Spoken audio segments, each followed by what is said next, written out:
ৰাজ্য চৰকাৰ কৰ্মচাৰীসকলৰ বাবে জনাব বিচাৰিছোঁ পুনৰ 5টাকৈ গুৰুত্বপূৰ্ণ খবৰ। ৰাজ্যৰ কৰ্মচাৰী, শিক্ষক, টিউটৰ, আশা, অংগনবাড়ী, ৰন্ধনকৰ্মী সকলোৰে বাবে পুনৰ কেইবাটাও গুৰুত্বপূৰ্ণ খবৰ আহিছে। দৰমহা দিয়ে 8ম দৰমহা আয়োগ সন্দৰ্ভত খবৰ আছে। সবিশেষ আপোনালোকক জনাব বিচাৰিছোঁ। ভিডিঅ'টো প্ৰথমৰ পৰা শেষলৈকে চাই থাকিব। জনাব বিচাৰিছোঁ আজিৰ প্ৰথমটো গুৰুত্বপূৰ্ণ খবৰ।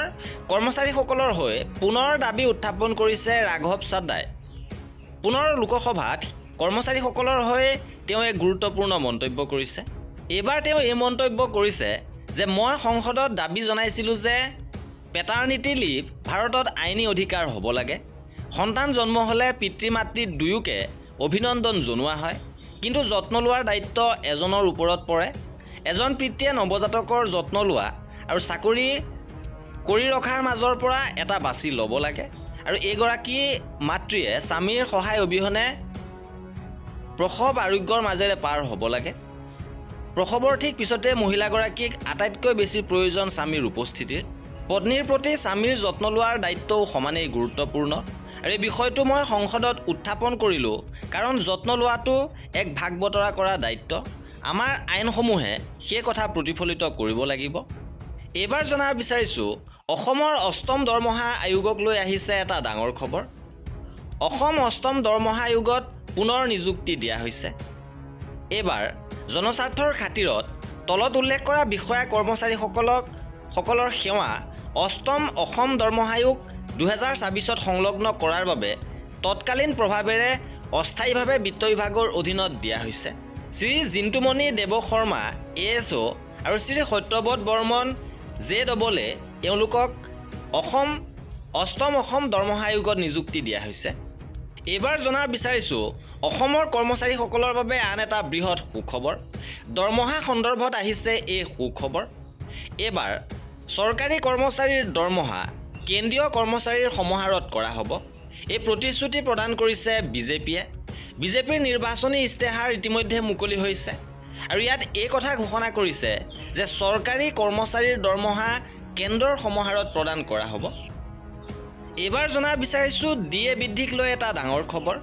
শেহতীয়াভাৱে 30 মাৰ্চত Government of India, Ministry of Labour and Employment labour ব্যুৰোৰ ফালৰ পৰা AICPIWৰ সূচকাংক প্ৰকাশ কৰিছে, আৰু ফেব্ৰুৱাৰী মাহৰ AICPIWৰ সূচকাংক প্ৰকাশ হৈছে।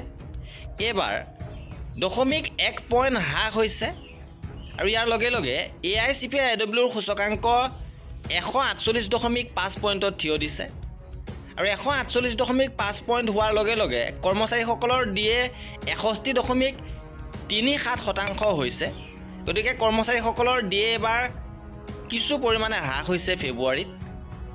এইবাৰ জনাব বিচাৰিছোঁ শিক্ষকসকলৰ বাবে এটা গুৰুত্বপূৰ্ণ খবৰ। যোগ্য ড্ৰপ শিক্ষকক এককালীন সাহায্য প্ৰদানৰ কাৰ্যক সৰ্বত্ৰ ধিক্কাৰ। শেহতীয়াভাৱে শিক্ষা বিভাগে 2টাকৈ পৰ্টেল মুকলি কৰিছিল। অপ্ৰাদেশিকৃত শিক্ষানুষ্ঠানৰ বাবে PMS পৰ্টেল, লগতে 2013 আৰু 21 বৰ্ষত প্ৰাদেশিকৰণৰ পৰা বঞ্চিত শিক্ষক কৰ্মচাৰীসকলৰ বাবে গুৰুদক্ষিণা পৰ্টেল। খবৰ অনুসৰি শিক্ষকজন প্ৰাদেশিকৰণ নোহোৱাকৈ অৱসৰ পোৱা তথা কৰ্মৰত অৱস্থাতে মৃত্যু হোৱা, তদুপৰি আইনে নিৰ্ধাৰণ কৰি দিয়া চৰ্তসমূহৰ ক্ষেত্ৰত প্ৰয়োজনীয় অৰ্হতা নথকা শিক্ষকসকলে গুৰুদক্ষিণা পৰ্টেলত আবেদন কৰিব পাৰিব, আৰু পৰৱৰ্তী পৰ্যায়ত চৰকাৰে উক্ত দিশসমূহ চালিজাৰি চাই এককালীন সাহায্য প্ৰদান কৰিব। প্ৰাদেশিকৰণ আইন 2025 সংশোধনী অনুসৰি শিক্ষকজনৰ পদটো প্ৰাদেশিকৰণৰ বাবে কিছুমান কঠিন চৰ্ত পূৰণ কৰিব লাগিব, যেনে ঐচ্ছিক শিক্ষকসকলৰ বাবে সংশ্লিষ্ট বিষয়বোৰত চূড়ান্ত পৰীক্ষাত প্ৰয়োজনীয় ছাত্ৰ ছাত্ৰী অৱতীৰ্ণ সংখ্যা।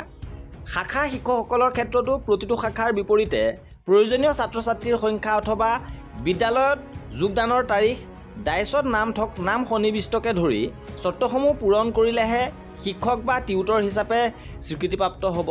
কিন্তু দুৰ্ভাগ্যজনক কথাটো হ'ল যে আইনৰ দৃষ্টিকোণেৰে যোগ্য বিবেচিত হ'লেও সংশ্লিষ্ট শিক্ষকজনে এককালীন সাহায্য লৈয়ে বিদ্যালয়খনৰ পৰা বিদায় ল'ব লাগিব। গুৰুদক্ষিণা পৰ্টেলত আবেদন কৰিবলৈ গৈ থমকি ৰোৱা বহু সংখ্যক শিক্ষকে সংবাদ মাধ্যমৰ যোগেদি পৰৱৰ্তী সময়ত এই ঘাতকৰূপী নিয়মৰ বাতিলৰ বাবে কাটৰ আহ্বান জনাইছে। ইপিনে ৰাজ্যৰ কৰ্মী ছুপাৰভাইজাৰলৈ প্ৰদান কৰা হ'ব স্কুটি। ৰাজ্য চৰকাৰৰ পুঁজিৰ পৰা 33,656 গৰাকী আশা কৰ্মীক স্কুটি প্ৰদান কৰিব। লগতে 2,570 গৰাকী আশা ছুপাৰভাইজাৰে লাভ কৰিব স্কুটি। শেহতীয়াভাৱে কেবিনেটত এই কথা ঘোষণা কৰিছিল আৰু ইয়াৰ প্ৰক্ৰিয়া অতি শীঘ্ৰেই আৰম্ভ হ'ব। এয়াই আছিল আমাৰ আজিৰ ভিডিঅ'টোত। কৰ্মচাৰীসকলৰ সকলো খবৰ পাই থাকিবৰ বাবে আমাৰ চেনেলটো ছাবস্ক্ৰাইব কৰি ৰাখিব। ভিডিঅ'টো শেষৰলৈকে চোৱাৰ বাবে বহুত ধন্যবাদ।